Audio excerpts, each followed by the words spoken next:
radio dial right here. You're locked into the hottest news station on the planet. Hot 702.5 in FM sound. Blazing today's hip-hop, R&B, and pop music. Keeping your radio on fire. Bringing you the hottest, realest, riskiest talk shows live 24/7 on hot7025fm.com. What's going on, everybody? It's your main man, 360, the poet from the Morning Wood, and I'm here to talk to you about the Sci-Fi Center. It's your Vegas home for science fiction, horror, and fantasy. From comic books, toys, and posters to movie screenings and live events, they've got you covered. Located at 900 Cameron Avenue, Suite B209, give them a call, 702-900-4335, or reach them at thescificenter.com. Hi. Hey. What's up? All your favorite artists. Check it out. Say my name. DJ Khaled. This is Mila J. Bruno Mars. On hot7025fm.com. Tune in now on hot7025fm.com. No limit to the limit. Welcome to Marriage Bootcamp. No limit to the limit with Robert and Vicky Bell. I thought I told you. No limit to the limit for better or for worse. No limit to the limit for richer or poor. No limit to the limit in sickness and health. I thought I told you to love and cherish until death do you part. 1 + 1 = 1. 2 is bigger, but it's Still 1. 1 1,000, but 2 10,000. Team Bell. Rob and Vicky Bell. Hot 702.5. We out. Welcome to Marriage Bootcamp with Vicky and Robert Bell on Hot 702.5 FM, Risky Radio. Good morning, and welcome to Marriage Bootcamp with the Bells. Welcome this Saturday morning, October 25th, in the year of 2025. Good morning, and welcome to Hot 702.5 Risky Radio. I got some things I want to say. I'm alone, but I ain't alone. I ain't never, ever alone. And since we're talking about being alone, now I think I'm going to say that for later. But it would have been great just to jump into it now. But in the meantime, on this Saturday morning, it's so much going on. Woosah, relax, Rob, because we got a lot of information to talk about. We got a lot of information I want to get off my mind because so much is going on. Yes. This Saturday morning, your government is still shut down. How much longer will we be shut down? I got to say it on this Saturday morning, October 25 in the year of 2025. How much longer will we be shut down? Recall in review. I told y'all back in April of 2025. A lot is happening. Ever since that dude got in office, a lot is happening. He's not chipping away. This dude didn't come in chipping away. He's coming in tearing things down. You see what he did to the White House. You see what he did. He's tearing stuff down. He's coming into your cities. He's coming into your neighborhoods. He's coming into your streets. He's even over in the Caribbean Sea, tearing stuff down. He's tearing stuff down. Y'all must get right. I told y'all in April, get ready. I told y'all back in April, $1,000 is not enough. I told y'all to get some life insurance policy just in case. It seemed like every day you wake up, you're losing a friend, you're losing a loved one, you're losing an associate, you're losing somebody. Life sometimes is knocking at the door, or the end of life knocking on the door every single day. Not somebody else. What? I just talked to him the other day. I just seen her the other day. What do you mean they passed away? What do you mean they transitioned? I've been telling y'all since April. Well, way before that. You must be ready anytime. I told y'all $1,000 is not enough. People are working. I can't even imagine that. I can't even imagine that. Going to work every day and not getting paid. I can't even imagine that. Going to work and not getting paid. Can you imagine going to work and not getting paid? And I know some of y'all who are. See, sometimes things don't affect you directly, but it's that indirect thing. It's that everything might be great with me today. Everything might be great with Lady Bell today, but we got 4 kids. You never know when you're gonna get a phone call. I got 7 sisters. You never know when you're going to get a phone call. I got a gang of nieces and nephews. You never know when you're going to get a phone call. You got friends and associates. Sometimes things don't hit you directly, but it's that indirect stuff. Yeah, maybe you ain't lost your job. Maybe you still getting paid, but I know you know somebody who ain't getting paid. I know you know somebody who's going to work and they're not getting paid. Can you imagine that? We got, what you call those guys that direct the planes? Air traffic controller. Who want to be up in a plane and these dudes don't even want to come to work and they ain't even getting paid? You ever had a waitress? I don't care. Whoever my server is, I can understand somebody might have a bad day. And if she's waiting on me, be it Karen or Keisha, if they waiting on me and they seem to have a bad day and everything ain't all together, I can understand that. I'll give them a break because you don't know what they dealing with. So you got to they should have stayed home, no, because they got bills to pay. So I can understand that. But can you imagine being an air traffic controller? You on a plane and the air traffic controller up there mad? He having a bad day? He ain't watching the screen or the billboard. He watching TikTok, talking about he don't give a damn. It's affecting you directly. It's that indirect stuff that I'm scared of. If everything is going okay with me, but meanwhile, your kids are dealing with something. Meanwhile, your family is dealing with something. Meanwhile, your friends are dealing with something. In the meantime, everything is fine here in Vegas. The sun is shining. They talking about a brisk 77 degrees today. Everything is fine here. I got friends over in Jamaica. In Jamaica, things ain't looking good for my friends over there in Jamaica right now. They talking about that hurricane going to get up to category 4 and linger around Jamaica for 2 days. But I know everything is okay with you. The sun is shining. You got gas in your car. You got money in your pocket. You got some cash in the bank. But meantime, it's that indirect stuff. I got to get on a plane this week. They say it's delays. They say air traffic controllers are calling off sick, tired. And then you got the TSA. I don't think them dudes getting paid either. Now, what if they don't? What if they let somebody through and they don't pat them down or they don't screen them or they just they see something like bump it. These suckers ain't paying me. It's not always that direct hit. It's the indirect hit. Told y'all in April of 2025. Can I do a recall and review? Can I go way back? Can I go way back to 2019? Can I go back to 2019? Me and Lady, was that 20? No, I'm sorry. I'm sorry, not 2019. I'm going way back.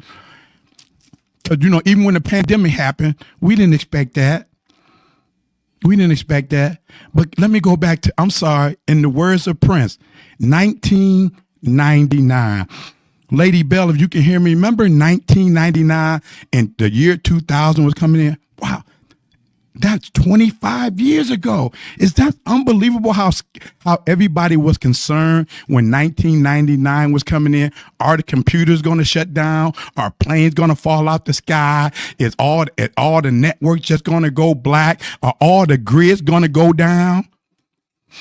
People was preparing for 1999. Lady Bell, we was going to that church, and the pastor with the dude in the pulpit, I ain't calling people pastors and bishops and apostles no more. That dude in the pulpit was sitting up there talking about, we're just going to pray and believe and trust God that everything's going to be fine, which is cool. But just in case, should we be ready? Have you some water? Have you a week supply of food? Have you some cash on hand? Have your pum pum ready, and make sure you got plenty of ammunition just in case. I just saw my buddy just posted something in Cleveland. He was in some type of cancer walk today, a cancer run. He said dudes had AR-15s on them in a cancer march. And y'all black folks want to walk around with the Bible. They got AR-15s on them, and y'all got Bibles in your pocket and a scripture on your heart. You better have you a pum pum just in case. Let's go back to 1999. So the dude in the pulpit, while he was preaching, he was telling people, oh no, everything gonna be fine. Just trust God. Now at that time in that church, me and Lady Bell was part of the leadership team. And when we had leadership meeting, the question came up, Pastor dude in the pulpit, should you think we should be preparing, telling the people have some water? You know, me and Lady Bell have always been about our business, always been about home first, just in case we had water. Just remember, people were filling up every empty buckets. They were telling people, fill up your tub with water. Fill any empty bottles you have, fill up with water just in case. But this dude in the pulpit was telling people. But then at the leadership meeting, somebody posed a question. Somebody was me. Hey, Pastor dude in the pulpit, do you think we should tell the people, what are you doing? Pastor dude in the pulpit said, oh, we got some water and we got this and we got that just in case. Wait a minute. You got all of this just in case? And you're telling the congregation not to do anything? Yeah, we don't want to scare them. Spiritual mumbo jumbo. Listen, husband. Listen, father. Listen, man of the house. You better be ready. You better have a word for your house. You better have some preparation for your house. Even after the dude in the pulpit said, just trust and believe God. What is God? I've been saying this for 25 years. I don't want to hear the pastor said. I don't want to hear the bishop said. I don't want to hear what the apostle said. What is God saying to you? What have God said to you about you and your place of residence? What have God said directly to you? Did you hear what I said, husband? Did you hear what I said, father? Did you hear what I said, man in the house? What is God saying to you? Even after the dude in the pulpit say, don't do this, don't do this, don't do that. Thus said the Lord. What have the Lord said to you?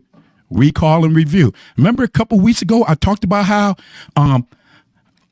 the army of Israel was in the valley, posted up, ready to go against the Philistine, and Goliath would talk them every day. Now they were suited and booted. They had on all their army gear. They had their swords and their shields and everything ready for battle. And Goliath would taunt them every day. And you know the killer part about it? The army of Israel was there, and so was King Saul. So was the king, just sitting there lounging on TikTok, on Facebook, on social media, just talking about the point spread, talking about the score, talking about the rookies, talking about the World Series. In the meanwhile, Goliath is, hey, send your best down to fight me. See, you got to, hey, husband, hey, father, hey, man, you got to be a David. You got to be a David that comes along David, you know who got mad at David? His brothers. His brothers got mad at David. And only thing David was doing, his daddy told him, take some stuff to your brother and them into the army. Take this and take that. David was coming to feed them, to get them some food. And he heard this dude talking smack while y'all was talking about the Raiders and the Browns and the Chiefs and the Lakers and the Dodgers and the Toronto Raptors and the Toronto Blue Jays. While y'all talking about that, and while the army of Israel was talking about that, because they didn't want to deal with Goliath. Listen, husband, she getting on your nerve, your wife getting on your nerve. You just can't keep avoiding them. You got to deal with her. You got to deal with them kids. You got to, hey, I told you, it's always going to be some pain. It's always going to be some problems. It's always going to be some pressure. Rob, I end up going this direction. Rob, how do you deal with your pain? How do you deal with your problems? How do you deal with your pressure? I got to push through. I got to push through my pain. I got to push through my problem. I got to push through my pressure. Dude said to me a couple of weeks ago, we was with some friends, and he was like, you wake up loud and all of that? Man, don't nobody want to hear that at 8 o'clock in the morning. Dude, Vicky been trying to turn me off for 30 years. You think you're going to turn me off in a couple of days? No, this is who I am. Do I got some problems? Yeah. Do I got some issues? Yeah. Hey, to my Bible believers and my Bible readers, remember that dude in the Bible where it said, if it be possible, let this cup pass me by. You never know what's in another man's cup. He still had to partake of that cup. Death was in that cup. A beating was in that cup. Resurrection was in that cup. For my Bible believers and my Bible readers, betrayal was in that cup that he had to drink from. Rob, what about your cup? Oh, I got some problems in my cup. What about your cup? I got some pain in it. But I got to get up every morning, drink it. And hey, remember my mama used to make us take castor oil every, like, a week before school start. She would make us take that. And I'm talking about not tablespoon, big old spoons. Remember when black folks would say big old? We had them big old spoons. And we had to take that castor oil, and then you had to take it again during Christmas break. And you would try to spit it out, and my mama would be like, swallow it. You better not spit it out. Yeah, what's in your cup? You got to swallow what's in your cup. You got to swallow it, what you deal with.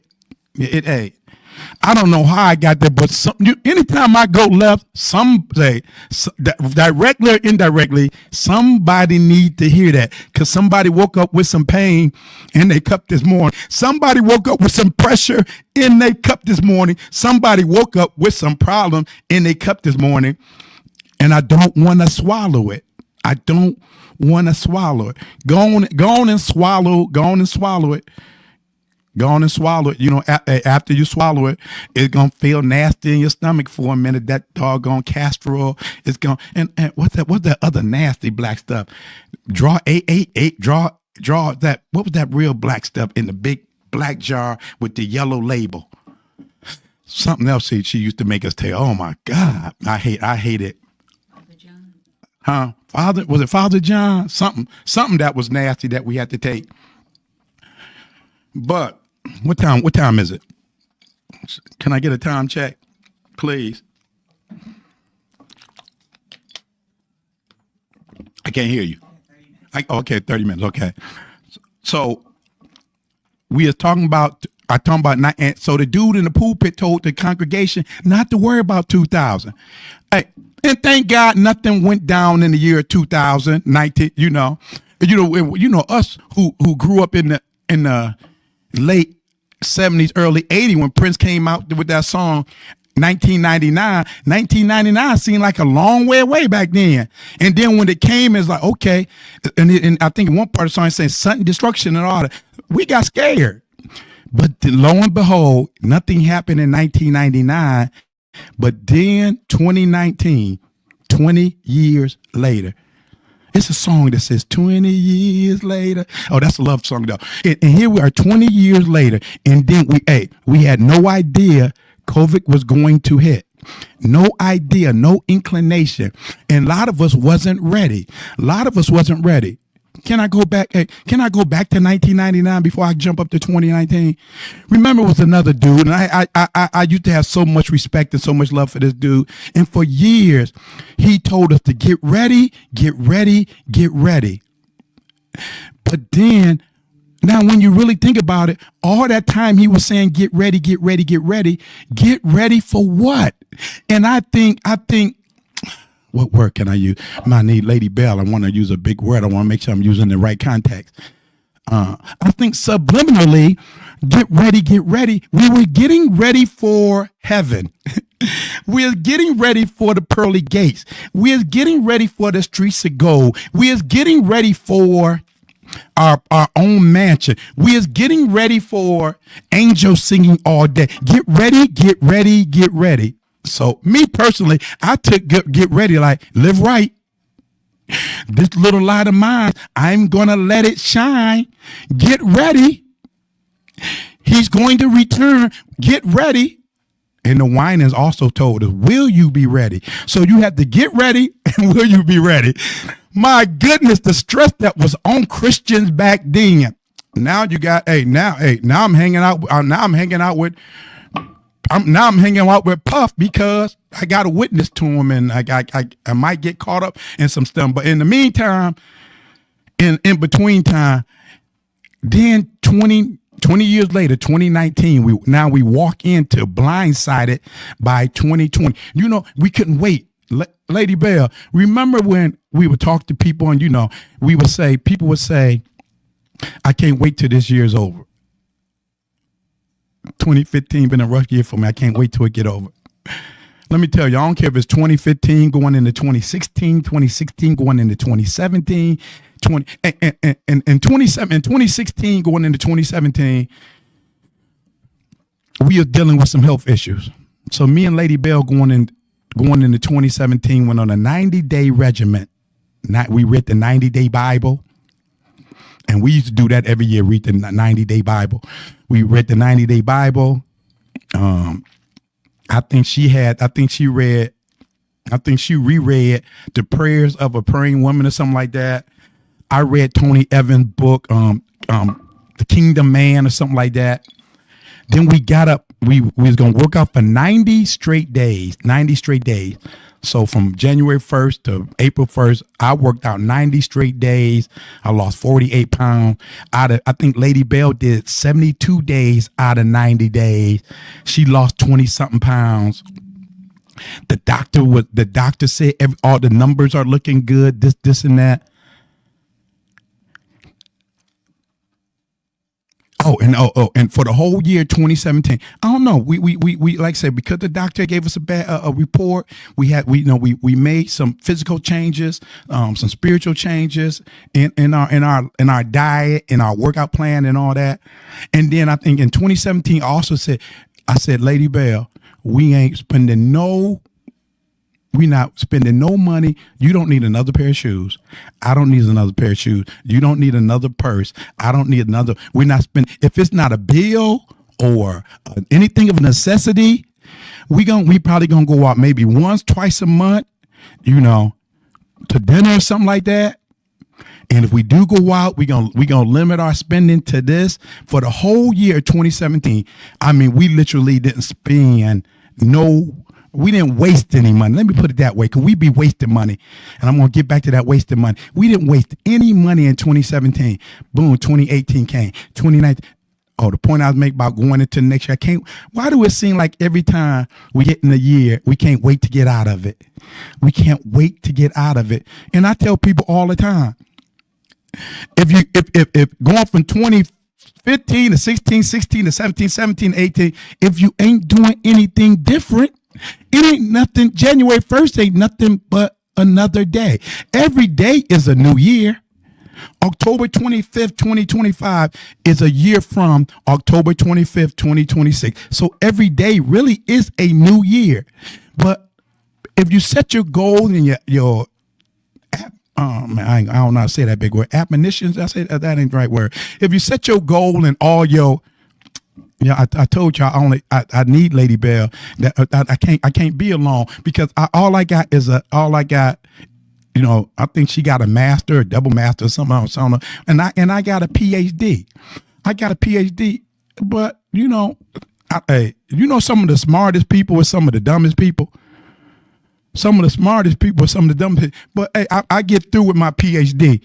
Now, back what I was saying. If you're going into another year, if you don't change anything, it's just going to be another day. So boom, 2019. Remember, everybody wanted to get out of 2019, and boom, we got sucker punched in 2020, and nobody was ready. Now here we are 4 years later. We get that dude back in office. Will you be ready? I told you. I got to jump on this right quick.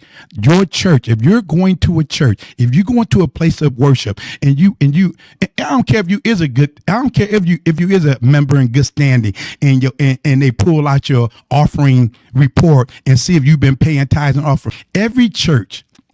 But I'm directing this to the black church because that's where I've been going all my life. Every church should have some type of benevolence, some type of food supply. It's a storehouse. 2020 showed you that the government didn't care nothing about you. Oh, you thought they did because they was giving you stimulus check. You thought they did because everybody jumping on them PPP. You thought that, hey, and every day I would sit up there and tell Lady Bell, we are going to pay for this. Remember, we was locked up in the house. You was getting the stimulus, and nobody could go nowhere all day long. Zoom, zoom, zoom, zoom. Amazon all day. Zoom, zoom, zoom, zoom, zoom, zoom. You get those checks. Zoom, zoom, zoom. At Amazon, running to get you some new Jordan. Running to go get you this.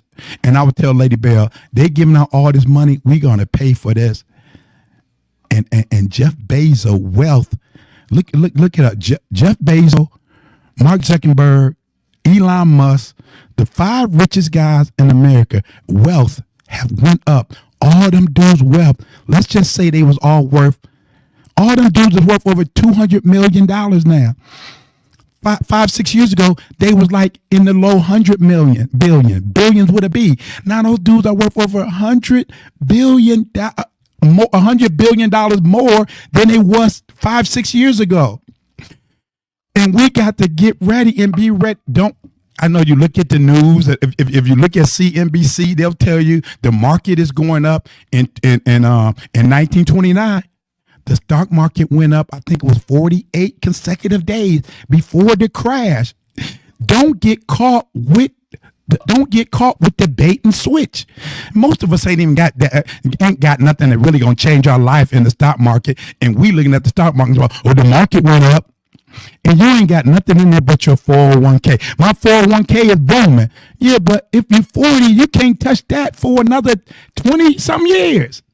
And you don't know what the condition that's going to be in. And God forbid, if you do got to touch it, they're going to tax it. And then they're going to hit you with a monthly repayment plan. The 401 has been, hey, y'all, they're revealing to us every day.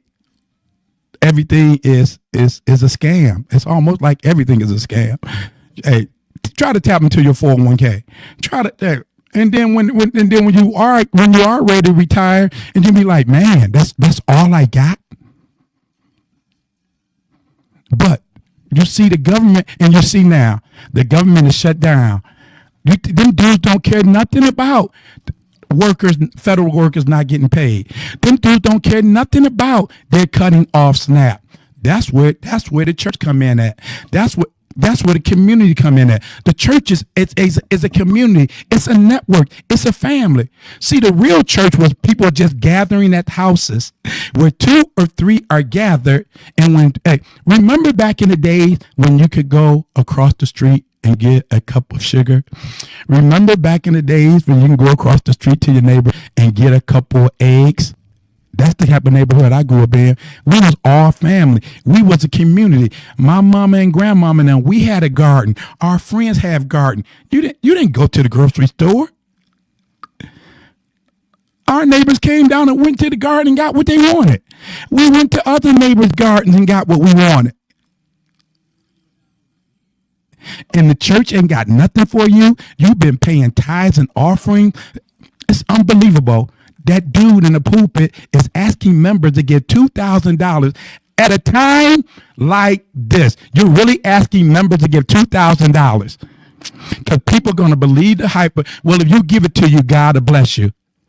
God don't give a damn. You think $2,000 move God? You think God is keeping a doggone note on how much you gave and how much you didn't give, and that's going to determine your crowns and jewels in heaven? It's time for us to stop believing. It's time for us to get a cleansing of all the mumbo jumbo that been pumped into us for years and centuries. We still, y'all say I got little black Jesus with me. I'm gonna say it. Y'all can't trust that white Jesus no more. It's time for y'all to be being unbrainwashed from white Jesus. It's time for y'all to be unbrainwashed from white Jesus. Hey, I told y'all it's getting rough out here. I told y'all in April it's getting rough out here. It's going to get rougher. How many people, if right now, if you out of work and you ain't getting a paycheck, and they always say you should leave at least 3 months of income. And now people, food banks are already out of food.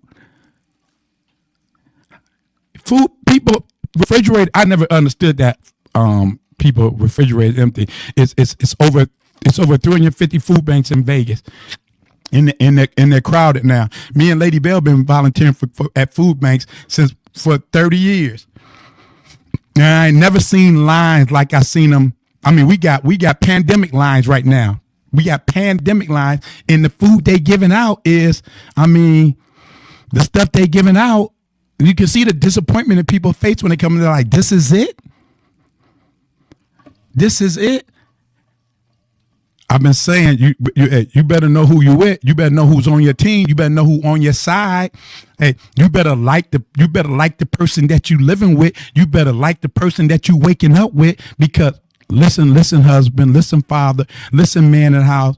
When the rubber hits the road, when it get down to the nitty gritty, after 28 and a half years of marriage, whenever I got in the jam, who was there for me? Lady Bell. Whenever my back was against the wall, who was there with me? Lady Bell. You better know who you are, who you with, and who with you.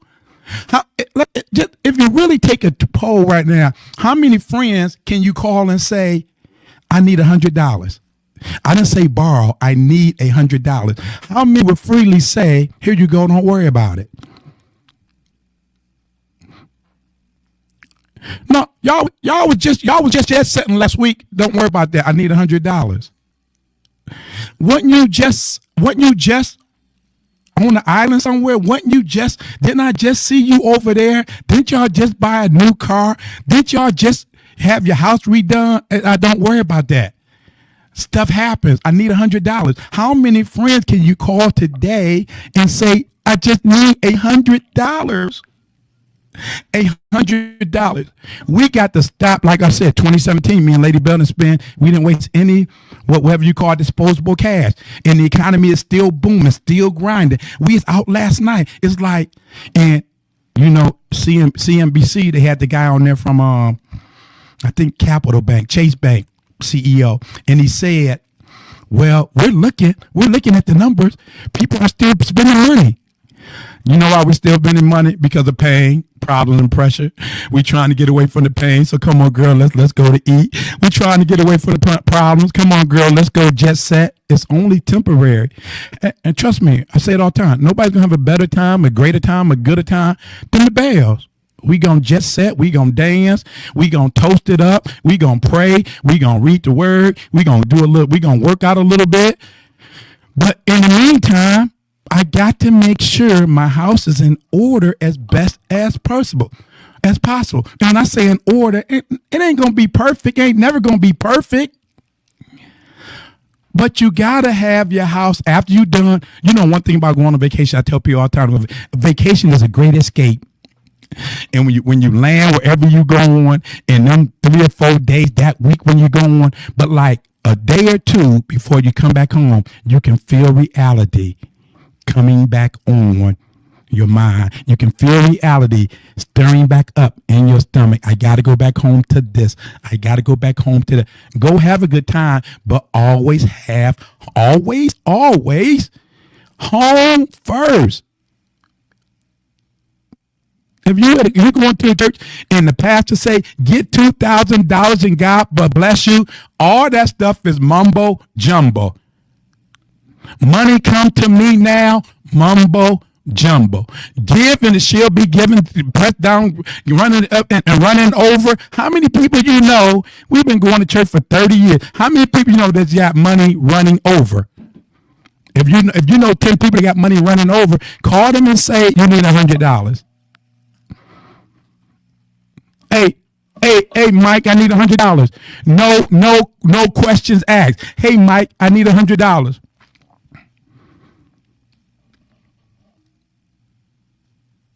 It's getting ready to get tough out here.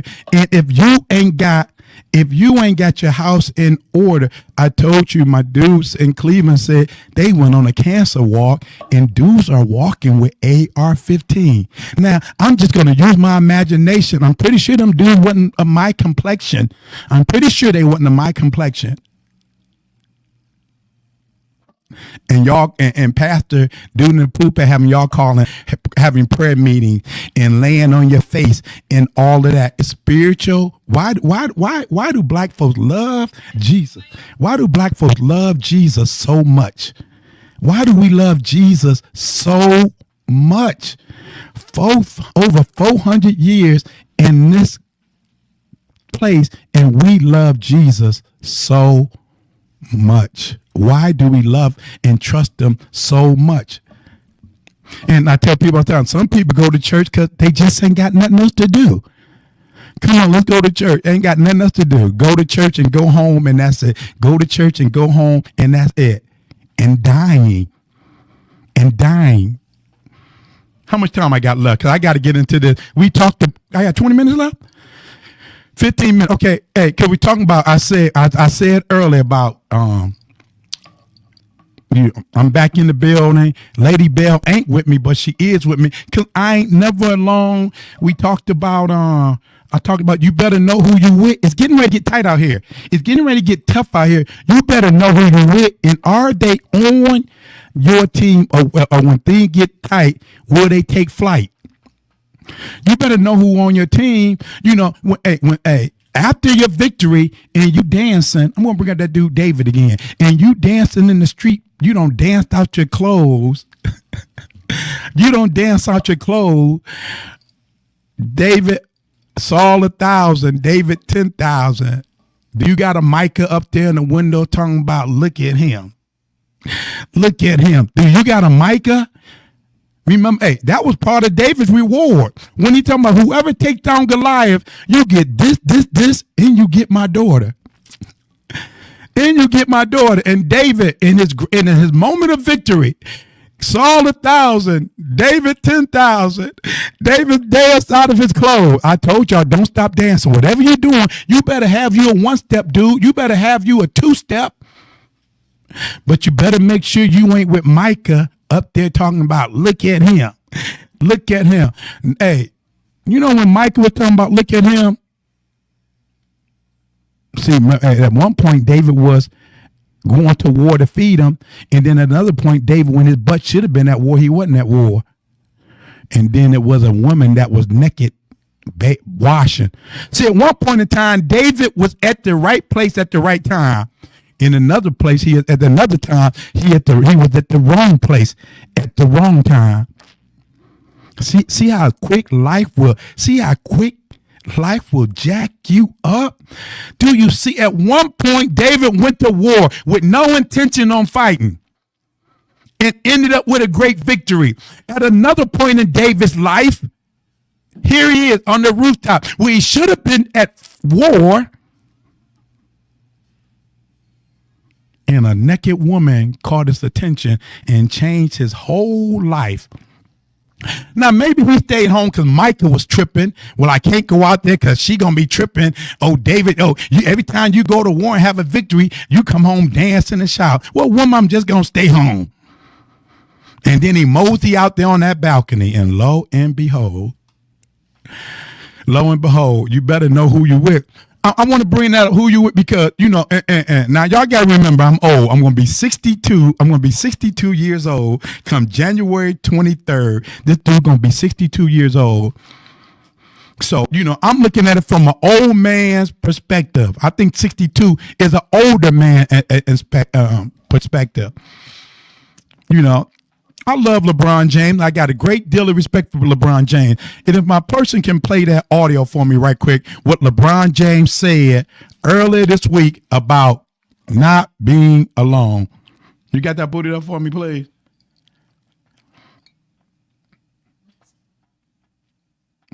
Well, I don't want to be alone. That's for damn sure. So if I got to fight, crawl, scratch, fight, whatever to keep mine, I got to keep it. I got to do what I got to do. I don't want to be alone. I'm an only child, single parent household. I knew for sure. When I met my homies for the first time when I was 7, 8 years old, we started playing sports, and I got around them and we started traveling, playing sports. I was like, oh, this is amazing. Yeah. And then when I got with Vanna, and I was like, oh, this is crazy. Oh, this is amazing. I love this. I'm like, nah, fuck that. Next time I'm alone, I'm being be up underneath, champ. I know I don't want to be alone. That's for damn sure. Hey, LeBron was talking about not being alone. And I heard some women, I heard a few things on social media. I heard women saying, oh, I don't want no dude that's so into me that he can't be alone. And that's too much. You got to be whole in yourself. People kill me like that. Two whole people coming together.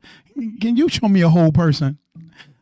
I'm 62 years old. Can you show me a whole person? We used to go to this church, and the marriage people, the marriage ministry would tell the women, don't you women that are whole, don't you marry somebody? We want two whole people to marry each other. Well, find you ain't never gonna be whole. And these people talking about, well, you got to be whole, and you should be able to be by yourself, and this and that. God said, for my Bible believers and my Bible readers, I love this.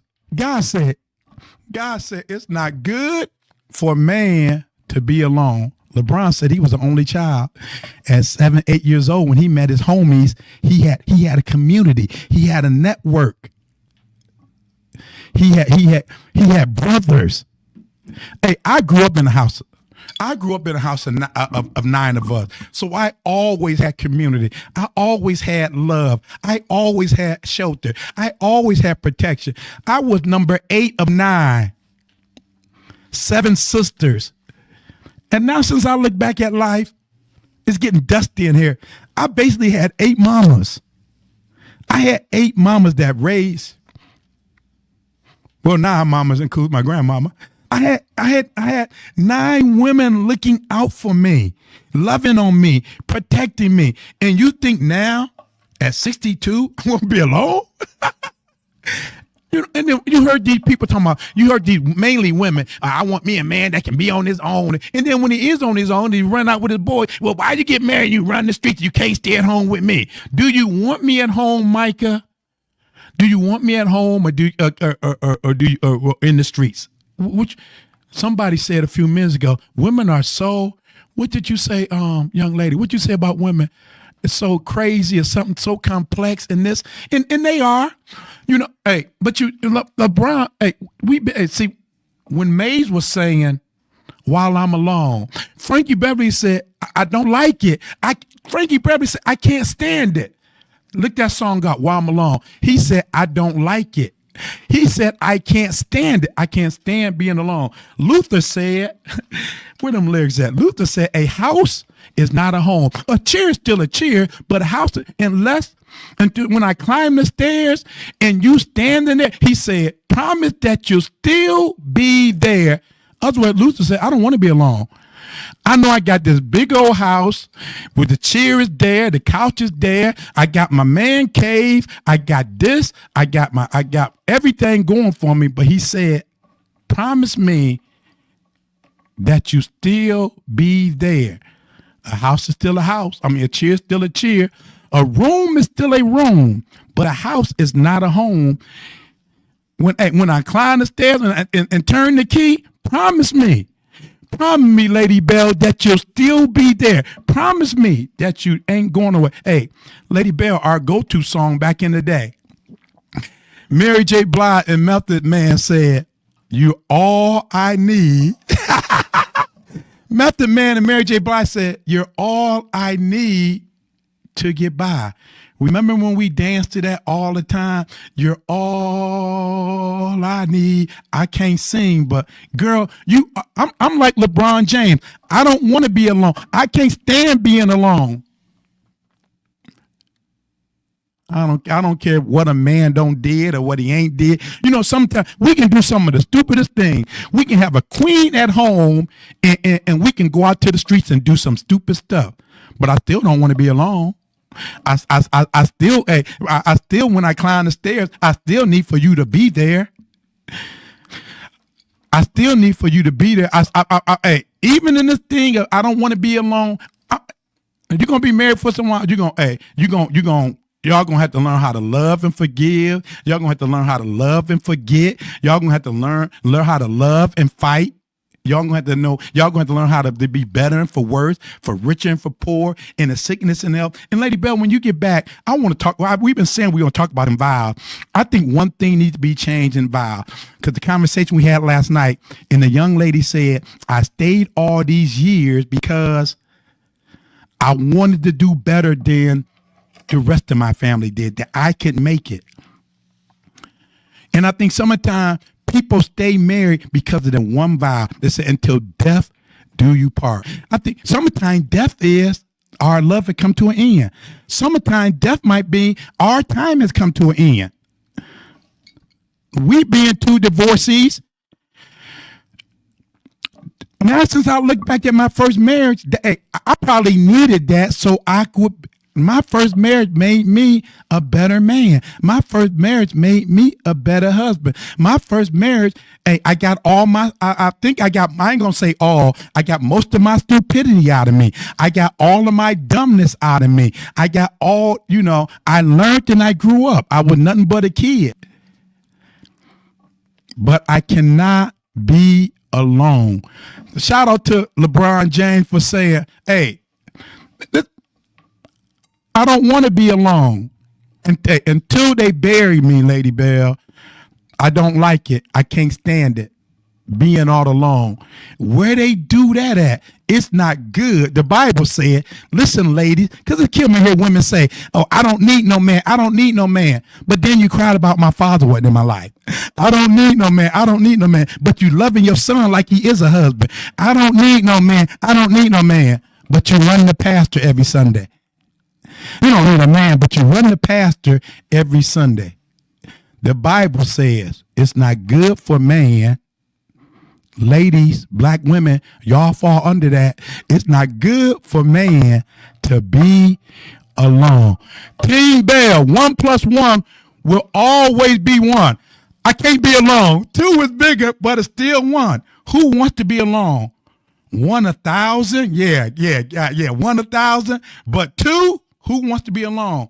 10,000. Team Bell, you know who I am. And girl, don't ever leave me alone. We out. Welcome to Marriage Bootcamp with Vicky and Robert Bell on Hot 702.5 FM, Risky Radio.